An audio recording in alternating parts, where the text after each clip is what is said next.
Hello! In this video, we're going to show you how to program a plug-and-play roller shade. The programming should be pretty similar whether you have a handheld remote or a wireless wall switch. We'll be demonstrating the steps with both. Here are a few things to keep in mind before we get started. There's a pigtail attached to the motor, which connects to a whip via a twisting disconnect. Connecting the pigtail and the whip joins the motor to its source of power. Please do this in order to begin the process. For programming, you'll need a paper clip on hand. A term we'll be using frequently is a jog, which is a brief up and down motion on the shade. Let's get started. Assuming the shade is plugged in, remove the plug from the outlet for 2 seconds. Plug it back in for 10 seconds and remove it again for 2 seconds.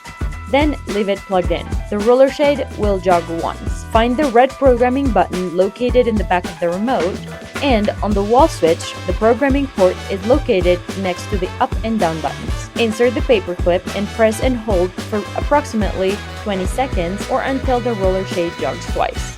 Now, we're going to take the wireless wall switch or the remote and select the channel to link by pressing the channel selector button. The LED indicator will illuminate the channel selected. Now, press and hold the up and down buttons simultaneously until the shade jogs once. This means that the switch or the remote is now paired to the motor. Press up to move the shade to the desired upper limit position. Press and hold the my or stop and down buttons simultaneously until the shade starts to move. Then release and stop the shade at your desired location. The upper limit has been programmed. Now press and hold the my or stop and up buttons simultaneously until the shade starts to move. Then release. This means that the lower limit is now programmed. To confirm and complete the limit programming, press and hold the my or stop button until the shade jogs once. Find the programming port on your control.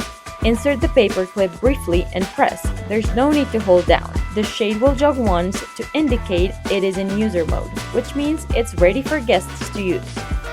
Thanks for watching. We hope this was really helpful. We'll see you next time.